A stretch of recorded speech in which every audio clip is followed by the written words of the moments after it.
कोण तारी शरण शरण हनुमंता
Thank you.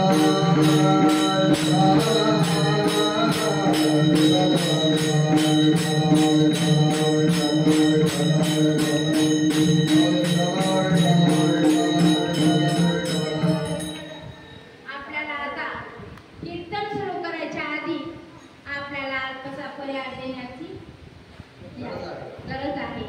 थोडा आपल्या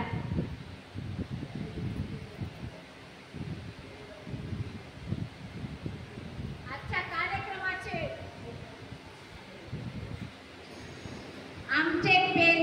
आमच्या प्रेरणा श्रद्धास्थानी यांच्या कृपा आशीर्वादाने प्रतिवर्षाप्रमाणे याही वर्षी अखंड हरिनाम सप्ताह आपल्या ज्ञानेश्वर मंदिरामध्ये चालू आहे. कारण ज्ञानेश्वराच्या कृपेने आपला अखंड हरिनाम सप्ताह चालू आहे. श्री तुळशीरामजी महाराज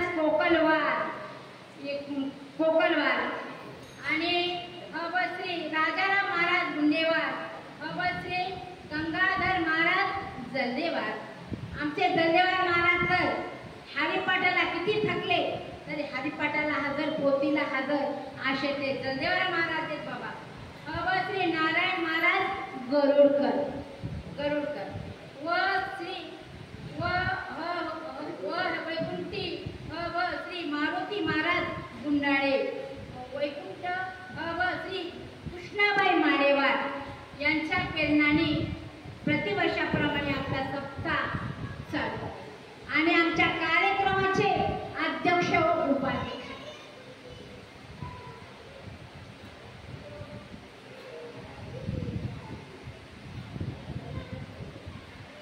हरिनाम सप्ताहातील आयोजित समिती ज्ञानेश्वर महाराज गुंडाळे महाराज यांच्याकडे हा हरिनामाचा सप्ताहाचा सगळं कार्यक्रमाचं नियोजन त्यांच्याकडे दिलेलं आहे. आणि ज्ञानेश्वर गुंडाळ्यांनी कार्यक्रमचा आधी अध्यक्षाप्रमाणे आज निवडले आहे ते खूप सोय केलेली आहे. आणि अशा या कार्यक्रमाला शोभा आलेली आहे. मी अशीच ईश्वर चरणी प्रार्थना करते की प्रतिवर्षी ही या हरिनाम सप्ताहाचे ज्ञानेश्वर गुंडाळे अध्यक्ष राहावं, मी अशी ज्ञानेश्वर महाराजाला विनंती करते. साहेबराव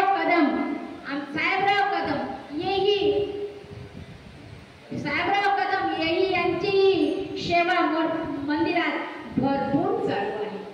किती थकले तरी चला बोलो, मी तुमच्या मागे आता पट्टीला आलो म्हणून साहेबराव सुद्धा तत्पर पट्टीला तयार आहे. आमचा नरसिंग येलकंठवार येई चला महाराज तुम्हाला काय पाहिजे, आम्ही आहे तुमच्या मागं, तुम्ही पुढे आम्ही मागं. असे संतोष रच्चेवार, अहो काय सांगावं या पोरांची. संतोष रच्चेवार, प्रतीक तोटेवार, विशाल पंचबाई, जगदीश वैजेवार, सुधाकर चिते, अहो यांची तर अशी मीटिंग बसायची 2-2 तास सप्ताह चालू व्हायच्या आधी 2 तास भंडाऱ्याच्या वाटेवर मीटिंग करायची. त्याने महाराज आता सप्त्याला आपण कसं करायचं, आपला सप्ताह असा चांगला झाला पाहिजे. सर्व आणि आमच्या बाल गणेश मंडळ तरुण पिढी, अहो आता आपण थकलो, तरुण पिढीनंच हा कारभार चालवायला पाहिजे. कारण आता जोपर्यंत सून काय करती, जोपर्यंत होती तोपर्यंत आपण कारभार करती. चाब्या द्या वाटत नाही तो लवकर, पण चाब्या सोडून तरुण पिढीच्या हातात चाब्या आम्ही दिले बाबा. आता तरुण पिढीच करणार आहे आणि कार्य त्यांच्याकडून व्यवस्थिशीर पार पडणार आहे. अहो लहान लेकरं सुद्धा 7च्या आत पट्टीला तयार होत होते. छोटे असे आमचे बाल मित्र सुद्धा आहेत. विठ्ठल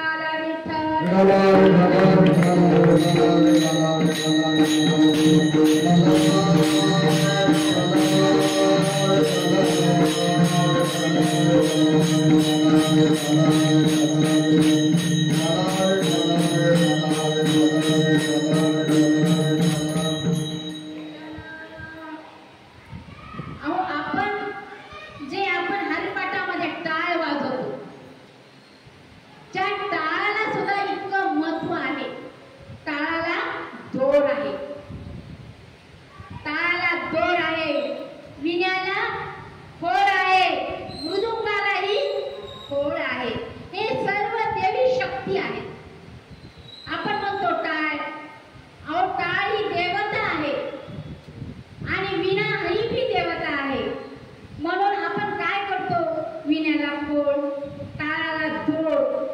देवता, त्यांच्यामुळे आपल्याला काय होतं, त्यांच्यामुळे आपल्याला देवी शक्ती प्राप्त होतात आणि आपण त्यांचं अभंग, भजन, कीर्तन हे सगळं आपल्याला त्यांच्यामुळंच होऊ शकतं. अहो, घरामध्ये मीठ नसेल तर स्वयंपाक होऊ शकत नाही. तसं काय नाही, भजन होणार नाही, विना नाही कीर्तन होणार नाही, विना नसेल तर कीर्तन होणार नाही. विठ्ठल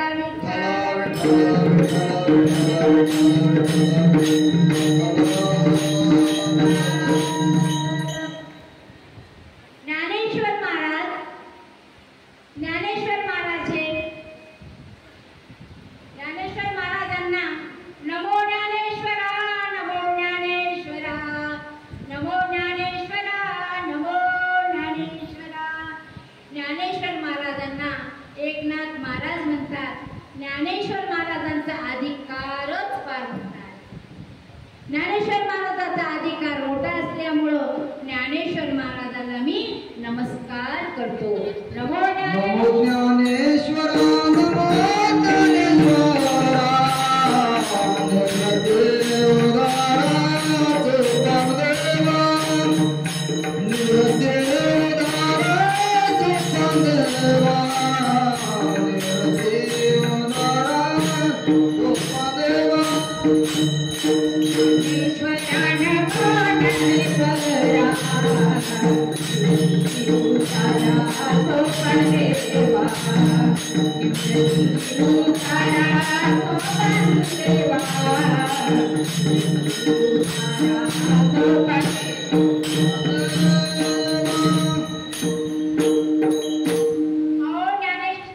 एकनाथ महाराजच नाही म्हणत नमस्कार, नारा महाराजही म्हणतात की ज्ञानेश्वर महाराजांना नमस्कार करतो. कारण ज्ञानेश्वर महाराज त्यांचा अधिकार फार मोठा आहे. म्हणून त्यांना ज्ञानेश्वर महाराज, एकनाथ महाराज सर्व वारकऱ्यात संपदाचे ज्ञानेश्वर महाराज हे गुरु आहेत. म्हणून सर्व वारकऱ्यांनी सुद्धा ज्ञानेश्वर महाराजांना नमस्कार केलेला आहे सर्वांनी.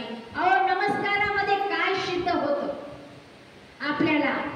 नमस्कारामध्ये फार प्राप्ती आहे बरं, पण आजकाल झुकवायचं म्हणलं तर नको वाटायले. आपण घरी उठलो आणि घरातून बाहेर जात असताना आपल्याला आमचं तर भाग्य एवढं थोर आहे, इतकं आमच्या कॉलनीचं भाग्य थोर आहे. आम्हाला ज्ञानेश्वराचं मंदिर आमच्या घराजवळ आहे. पण आमची सगळे मंडळी चांगले आहे बरं. रोज लहान लहान लेकरं सुद्धा तांब्या घेऊन देवाला येतात आणि आमच्या भक्ताचे सुद्धा मनोकामना भोलेनाथ पूर्ण करत आहे. आणि भोलेनाथाच्या कृपाने आमची गल्लीमध्ये सगळं आनंद वातावरण आहे. आणि सप्ताहाचा असा आनंद झाला की सगळ्यांच्या चेहऱ्यावर हर्ष आलेला आहे. जय टोपा रुक्मा.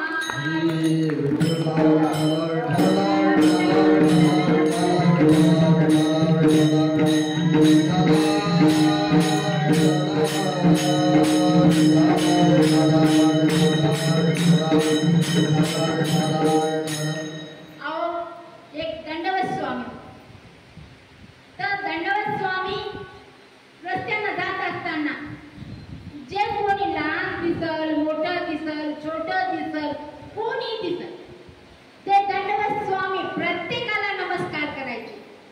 अहो, पण प्रत्येकाला नमस्कार करत असताना आपल्याला वाटतं काय येडे बाबा, हे मनुष्य आलं त्याला नमस्कार करायले, जाणाऱ्याला नमस्कार, प्रत्येकाला नमस्कार. काही थोडं महाराजांना थोडं चेष्टा करू लागले. काय महाराज, तुम्ही आता एक गाडो पडलेले हा रस्त्यात, आता रस्त्यामध्ये काही अनेक पक्षी आहेत. कोणत्याही पक्षात, अहो, पक्षाचं कोण्या ठिकाणी मरण आहे, पक्षाचं किंवा माणसाचं मरण हे भगवंतानं आपल्या हातात ठेवलेलं आहे. तरी आपल्याला अहंकार एवढा आहे, मी करता आहे. अहो, आपण कोण करणार आहे?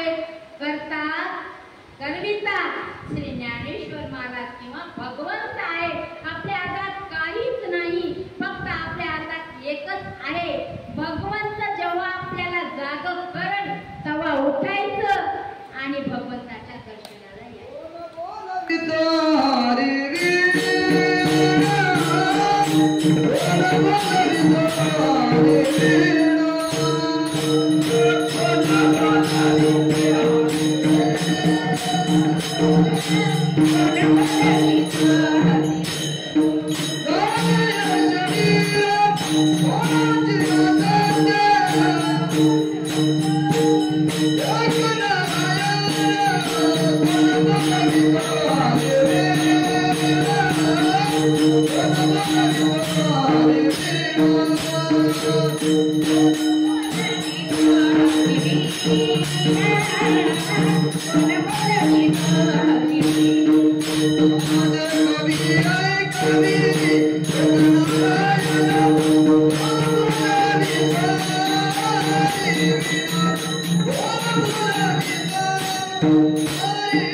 मरण देवाला चुकलं नाही, माणसाला चुकलं नाही, पक्षाला चुकलं नाही. मरण हा एक आपल्या मरण सुद्धा आहे काळ आपल्या डोक्यावर आहे. ज्ञानेश्वर महाराजांना सुद्धा काळ न्यायला आला होता. ज्ञानेश्वर महाराजांना सुद्धा काळ न्यायला आला. न्यायला आल्यानंतर ज्ञानेश्वर महाराज केव्हा 14 वर्षाचे 14 वर्षाचा ज्ञानेश्वर महाराजाला काळ न्यायला आला. आल्यानंतर निवृत्तीनाथांनी त्या काळाला सांगितलं बा आता 2 वर्ष तू थांब. अहो ज्याची सत्ता एवढी आहे काळाला सुद्धा थांबवायची शक्ती आहे. असे हे निवृत्ती, एकनाथ, सोपान, तुकाराम आणि आमचे ज्ञानेश्वर महाराज एवढी त्यांची शक्ती आहे. ज्ञानेश्वर महाराज कसे आहे? अनंत ब्रह्मांडाचे सागर आहे. हा ब्रह्मांडाचे सागर आहे आणि केवल्याचा पुतळा आहे. आपली माया करणार कोण आहे? आईच्या बापाच्या नंतर तर आपले माऊली आहेत. माऊलीशिवाय आपल्याला कळकळ करणारे कोण आहे? तर आपले माऊली आहे. मग ज्ञानेश्वर महाराज निवृत्तीनाथाच्या 2 वर्षांनी लहान होते. 2 वर्षांनी लहान होते. लहान असताना त्यांना त्यांचे आई वडील सोडून गेले. सोडून गेल्यानंतर अहो एवढे त्यांना माहित होतं की आपल्या आई वडिलांना देहांत प्रायश्चित घ्यायचं आहे. अहो आपल्याला मोठं होऊस सुद्धा आपल्या आई वडील राह वाटतं, पण साधं लहान लेकराची छोटी काहीच न पाहताना हे आप्पे गावात राहत होते. आणि आप्पे गावात राहत असताना त्यांनी संन्यास घेऊन त्यांना हे मुलं झाले होते. म्हणजे ते काय म्हणे, तुम्ही कामप्रवृत्ती ग्रह आहे तर तुम्ही संन्यास कशाला घेतला? अहो पण कोणाच्या प्रारब्धामध्ये काय असतं लेखा हे कोणाला माहित नसतं. भगवंतानं प्रत्येकाच्या अंशामध्ये काही ना काहीतरी लेखा टाकलेला असतो. हे फक्त भगवंतालाच कळतं. पण मला काय लागलं, तुम्ही संन्यासी असताना तुम्हाला कामक्रोधाची तुम्हाला मोह आहे तर तुम्ही संन्यास काढून घेतला. अहो पण त्यांना संन्यास घेतल्यापेक्षा विठ्ठलपंतांना संन्यास घेतला तरच त्यांना संतान प्राप्त होते. तोपर्यंत त्यांनी संन्यास घेतला नाही तोपर्यंत त्यांना संतान प्राप्त नाही. मग आता विठ्ठलपंताचं लग्न सुद्धा विठ्ठलपंत सहज यात्रेला निघाले. यात्रेला. आता देवाचे काय करावं, लग्नाच्या आधी निघाले यात्रेला निघाल्यानंतर दत्तोपंत त्यांच्या आता माणसाला कसं यात्रेला जाता कुठेतरी मुक्काम थांबवला. मुक्काम पडल्यानंतर मुक्काम झाल्यानंतर अहो आता आपली कन्या लढत असते म्हणजे मुलगी आई वडिलांना एक चिंता असते. एकच चिंता असते की आपली मुलगी कोणाला कशी द्यावी. अहो बाबा, थोडं साधारण गरीब असेल तर चालेल, पण बिगर यशनी राहू हे प्रत्येक आई वडिलाचं स्वप्न असतं. आणि आईचं वडिलाचं एक स्वप्न एक असतं की मी जसा वनवास काढले तसा माझ्या लेकरांनी वनवास काढू नये. आई काय करते? लेकराला खांद्यावर घेते, पण बाप काय करतो? डोक्यावर घेते. बापाला वाटतं मी खालून जग बघितलं, पण माझ्या मुलांनी वरून जग बघावं. अशी एक माय बापाची तळमळ असते रात्रंदिवस.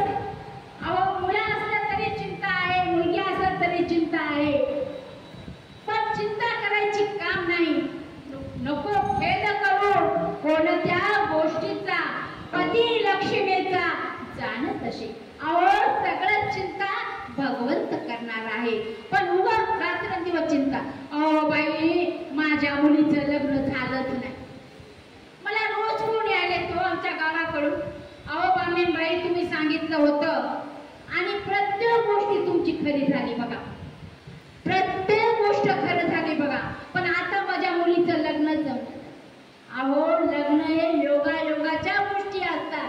ब्रह्मदेवाने जेव्हा प्रत्येकाच्या सोबत गाठ टाकलेली आहे आणि भगवंतानं कोणाला योगाच्या, मग रात्री झोपल्यानंतर त्यांना सांगितलं की बाबा आता दत्तोपंत म्हणतात वडील त्यांचे की ही मुलगी रुक्मिणी आहे, तो विठ्ठल पंताला देऊन टाक, मुलगी देऊन टाक. आता विठ्ठल पंत कुठं आले होते? वारीला जायला आले होते. मुक्काम कुठं पडला? घरी पडला. आता त्यांच्या याच्यामध्ये योग कोणता आला? लग्नाचा योग जुळला. योग जुळावं लागतं, योग घडून यावं लागतं. अचानक कोणत्या गोष्टी होत नाही, थोडं चित्त समाधान ठेव. मग लग्नाचा योग आल्यानंतर आता म्हणाले वडील दत्तोपंत यांना, म्हणाले वडील की बाबा विठ्ठल पंतांना की माझी मुलगी आहे आणि माझी मुलगी मी तुम्हाला द्यावा असं म्हणत, मुलगी देण्यासाठी मुलगी. मग मुलीला देण्यासाठी ते म्हणले बाबा आता थांबा, म्हणे मला काही लग्नाचा विचार नाही, मी यात्रेला चाललो, माझा काही लग्नाचा विचार नाही. नंतर ते म्हणे मला स्वप्नात येऊन भगवंतानं जर सांगितलं तर मी तुमची मुलगी करेन. अहो, रात्री विठ्ठल पंत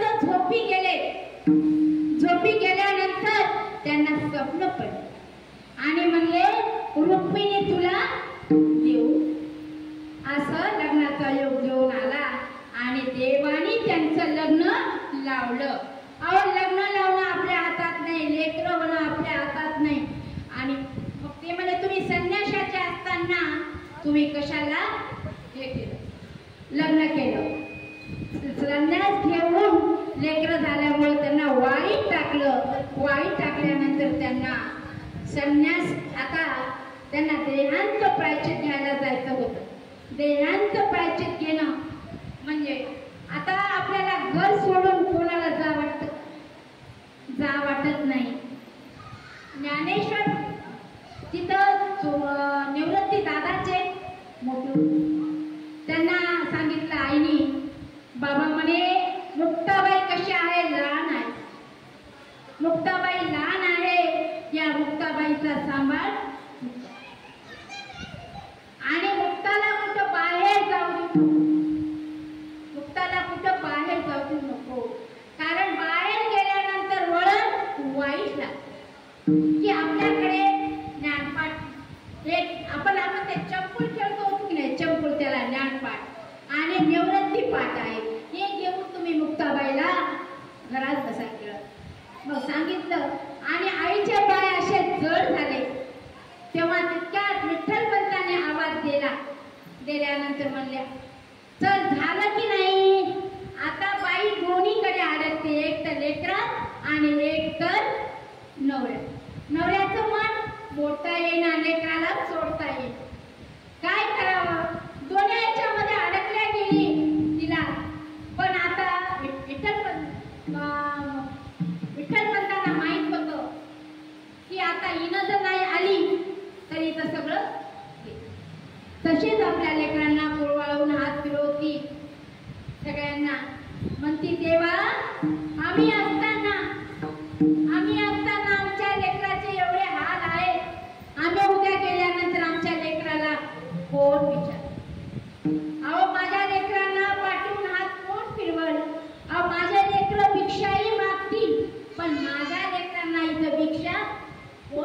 आहे?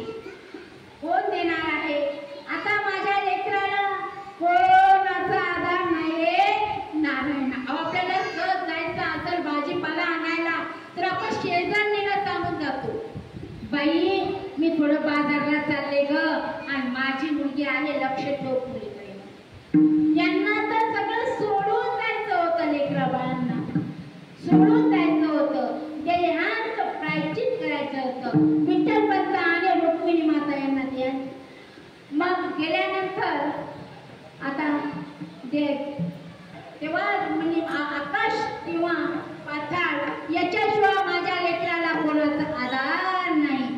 काय करता तो, जेव्हा सुख आलं तेव्हा दरिद्रानाय पाण्याचं माणसाच्या माग तेव्हा सुख आलं आणि दुःख येतो.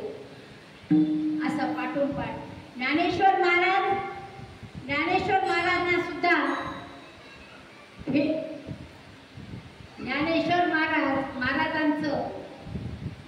महाराजांना आता त्या ठिकाणी यांचे आई वडील गेले, पण आई वडील गेल्यानंतर कोणी चारा देणार नाही. पण त्यांना म्हणले तुम्ही शोधपत्र द्या असे मागे लागले होते त्यांच्या. अहो ज्याचे आई वडील गेले त्याला चारा द्यावा की त्याच्या मागे लागावं, त्याच्या मागे शोधपत्र द्या. मग ज्ञानेश्वर महाराजांना वाटलं की आपण शुद्ध आहोत. आपण कसे आहोत? शुद्ध आहोत. आपले आई वडील कसे आहेत? शुद्ध आहे. मग शुद्ध पत्र देण्याची काय गरज आहे? शुद्ध बीजा पोटी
पहिल्या चरणात निळबाबाला सांग. अहो फळ शुद्ध पिका पोटी फळे रसाळ गोमटी. अहो फळ कोणते आहेत? हे फळ खाण्यासाठी आपल्याला कोणतं झाड लावावं लागेल? लिंबाचं झाड लावलं तर आपल्याला गोड फळ भेटतील का? लावून बघा आपण घरामध्ये शेतामध्ये लिंबाचं झाड. चिंचाचं लावावं नाही तर गोड फळ भेटते. मग गोड फळ खाण्यामुळे आपल्याला आंब्याचं झाड लावावं लागेल. चिंचाचं लावलं चिंच आंबट लागते. बाबळीचं लावलं तर नुसत्या बाबळी येते. मग शुद्ध फळ खाण्यासाठी आपल्याला कोणतं झाड लावावं लागेल? आंब्याचं झाड लावावं लागेल. मग मधुर गोड चविष्ट आंबा. आता आंबाचा रस सगळ्यांना रसायच चालू आहे बघा आपल्यामध्ये पंक्तीमध्ये. ज्ञानेश्वर महाराज तर कालच पंक्तीमध्ये आंब्याचा रसाची पंगत झालेली आहे. पण मग गोड मधुर फळ खाण्यासाठी आपल्याला आंब्याचं झाड लावावं लागेल. मग निवृत्ती ज्ञानदेव तुकाराम हे ज्ञानियांच्या याला आलेले आहेत. अहो साक्षात ते भगवंत आहेत. अहो भगवंताची परीक्षा कोणी घेऊ शकत नाही. भगवंताची परीक्षाला घ्यायला आता कोणी झालेलं आणि तयार घेऊ शकत नाही. नमो ज्ञानेश्वरा नमो ज्ञानेश्वरा नमो ज्ञानेश्वरा निवृत्ती उदारा सोपान देवा. निवृत्ती उदारा सोपान देवा. निवृत्ती उदारा सोपान देवा. हे निवृत्ती उदार एक सीतामाई रावणाने हरण केली होती तेव्हा पक्षी सुद्धा देवाच्या कामामध्ये तत्पर राहतात. आपल्याला वाटते मानवच देवाच्या कामात आहे काय की पक्षी सुद्धा माणसाच्या देवाच्या कामात. मग सीतामाईला घेऊन जात असताना जेव्हा त्या जटायू पक्षाने आपल्या पंखाने रावणासोबत युद्ध केले आणि श्रीराम श्रीराम श्रीराम श्रीराम श्रीराम करत करत करत जोपर्यंत राम येत नाही तोपर्यंत त्यांनी प्राण सोडला. जेव्हा राम आले तेव्हा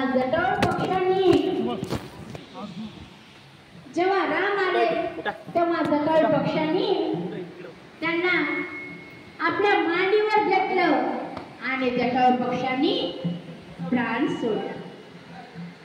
उद्धार देवाला सर्वांचा उद्धार करावा, मानवाचा उद्धार, भक्ताचा उद्धार, अहिल्याचा सुद्धा श्रीरामाने उद्धार केला. जेव्हा अहिल्या शिळावून पडली होती तेव्हा राम प्रभू सीतेचा शोध करायला जात होते तेव्हा रामाचा पाय लागला तेव्हा अहिल्याचा उद्धार श्रीरामाने भक्त देवाने अवतारच घेतलेला आहे. कशासाठी अवतार घेतलेले? भक्तांचा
देवाला मानतो बाबा रोज आपल्या दारामध्ये यायले लेकरूले आपलं काहीतरी चुकलं असं शेवेला कमी पडलं असं पण याच्यावर कृपा केल्याशिवाय राहायचं नाही.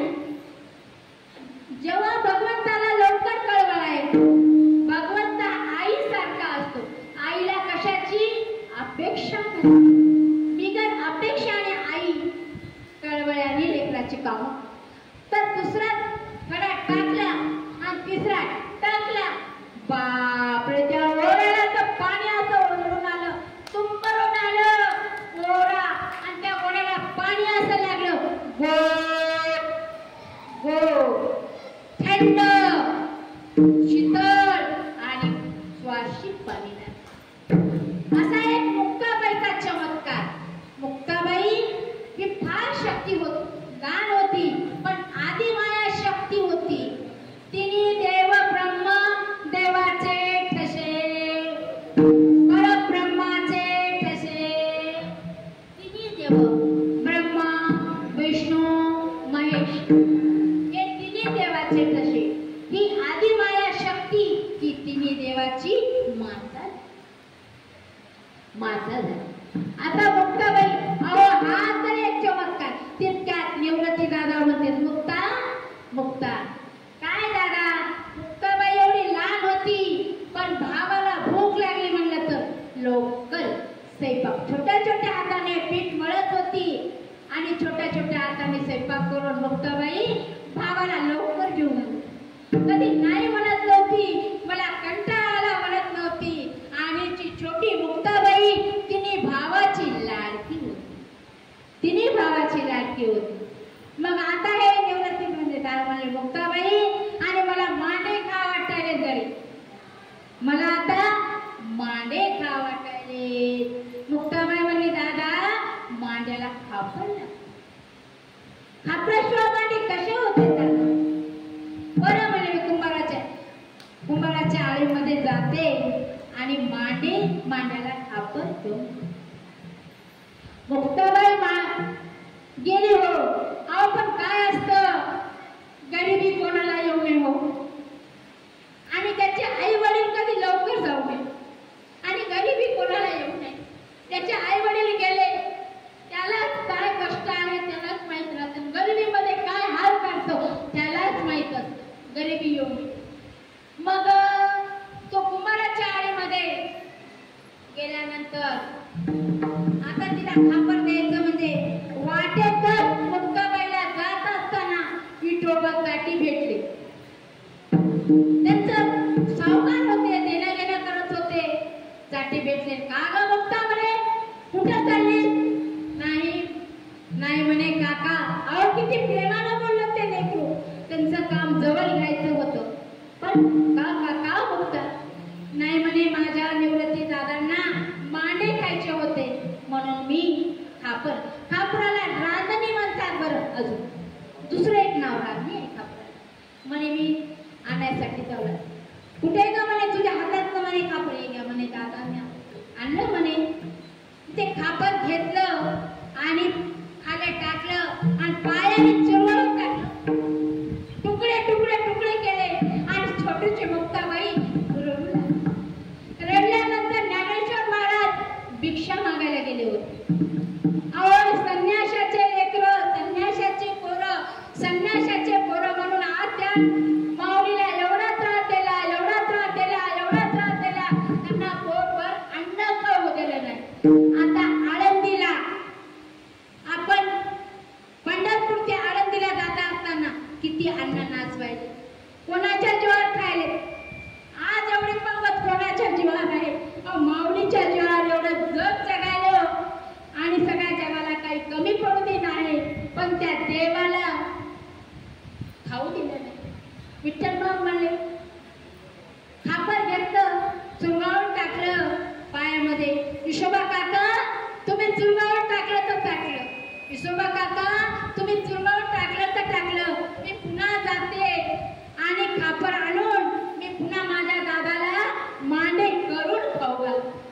पुन्हा जाते म्हणे. का ग म्हणे काटे, रुसून गेलेल्या ज्ञानेश्वराला तूच घेऊन आलीस ना म्हणे. पण ती शहाणी दिसतीस म्हणे पोरगी. अहो त्या ज्ञानेश्वर महाराजाच्या झोळीमध्ये मागायला गेल्यानंतर भिक्षा, पहिलं तर त्यांना दात काढलं आणि दात काढल्यानंतर त्यांच्या झोळीमध्ये राख टाकली. पहिल्या घरी राख टाकली, दुसऱ्या घरी शेण टाकलं आणि तिसऱ्या घरी तर माती टाकली. आता आल्यानंतर मुक्ताबाई म्हणती मला भूक लागली. अगं मुक्ता, आपण अन्न खायच्या लायकीचे नाही, आपण शेण खायच्या लायकीचे आहे. भगवान तयार करून कसं एकलाशी पोचणारा कोण आहे? भगवंत. सर्वांची चिंता करणारा कोण आहे? भगवंत आहे. पण ते म्हणते मुक्ताबाई आपण अन्न खायच्या लायकीचे. आणि असं म्हणतात. आणि ज्ञानेश्वर महाराजाला राग आला होता, पण शांत ज्ञानेश्वर महाराज शांत होते. मग त्यांनी काय केले? ताठी लावली, मध्ये गेले, ताठी लावली आणि ताठी लावून थांबले. मग मुक्ताबाई, आता छोटीशी मुक्ताबाई भावाला काय उपदेश करणार? अहो आपण मोठा असेल तर लहानाला बोलू शकतो. मुक्ताबाई छोटी होती, पण प्रेमाने आणि ज्ञानेश्वर महाराजाला मुक्ताबाईने उपदेश केला. योगी योगी पावन मनाचा, योगी पावन मनाचा, योगी पावन मनाचा, योगी पावन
योगी पावन मनाचा, सोशी अपराध जनाचा.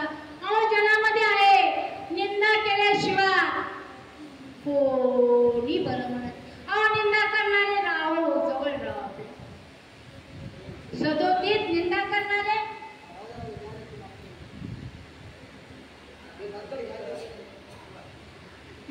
अहो निंदा करणारे नेहमी आपल्या जवळ राहावं.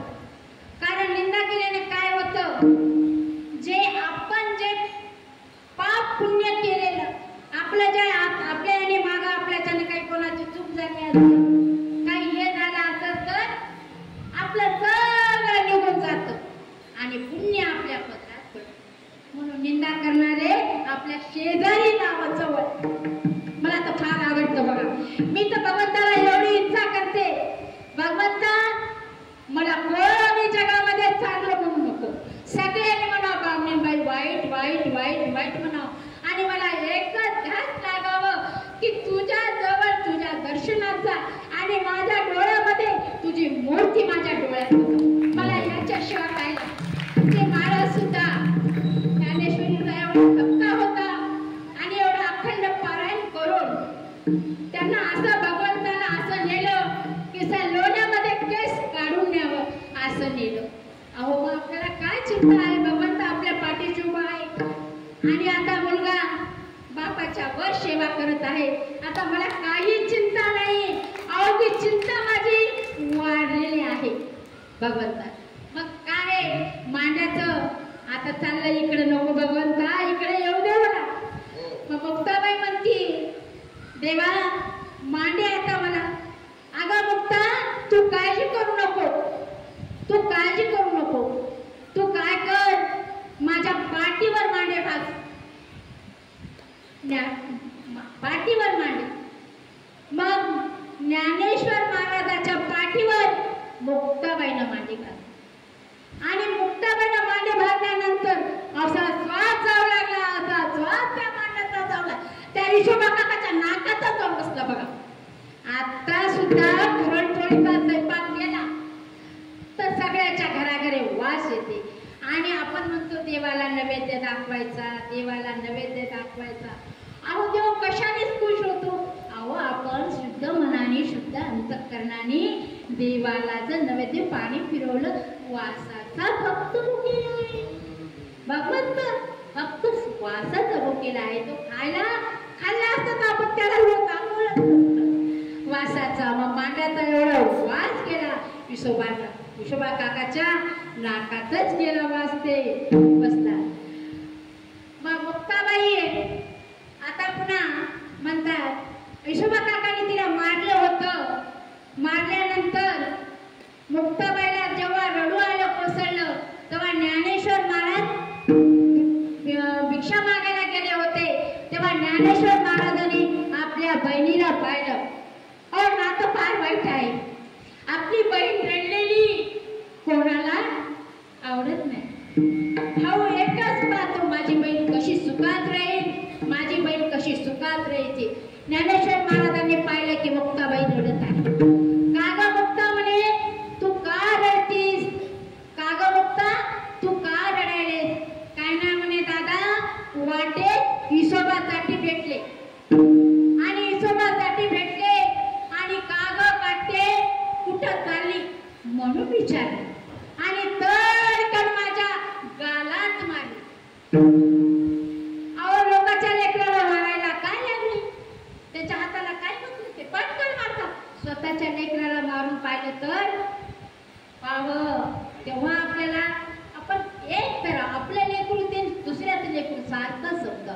भगवंत तुम्ही करू नका, तुम्ही परमार्थ कमी करा, फक्त कोणाच्या निंदा करू नका,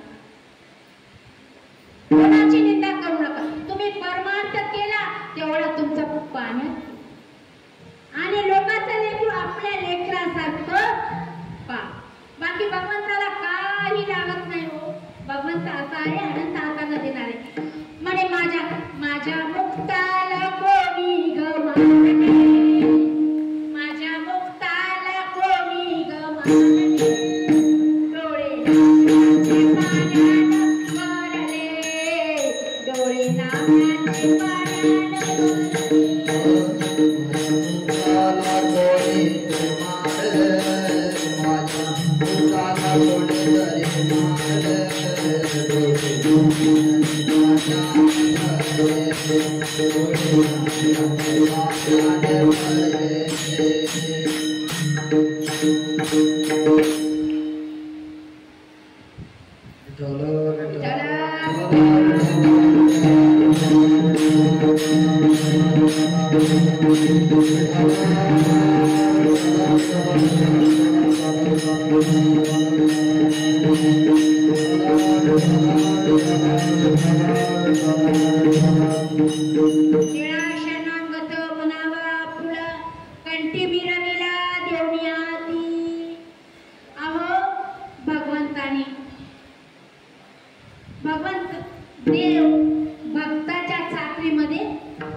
Thank you.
Thank you.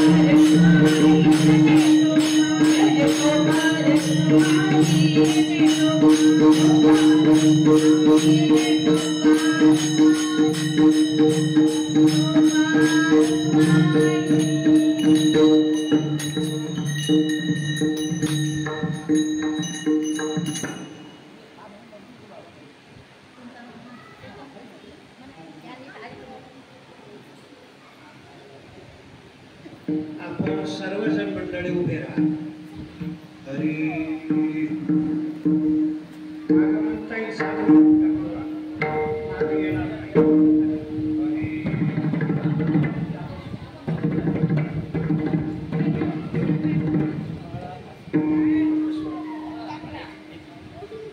अक्षता कोणी खाली टाकू नका, ताटामध्ये टाका सर्वजण. ऋषी म्हणती हरी पातालेशी विघ्न आता कैचे प्राण वाचतील. कोणाची शुभी नाही जिया करा म्हणती नारायणा मृत्यूला. गणाळे बीज निरंजन ब्रह्मा मुक्ताबाई तेव्हा गुप्तकारी. वैकुंठी लक्ष घंटा वाजती एक भाई झाली मुक्ताबाई सौभाग्य. एक प्रवर झाला प्रकाश त्रिभुवनी जेव्हा निरंजनी मुक्त झाली. हे निवारोनी आकाश सुभट म्हणा आकाश सुभट.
जय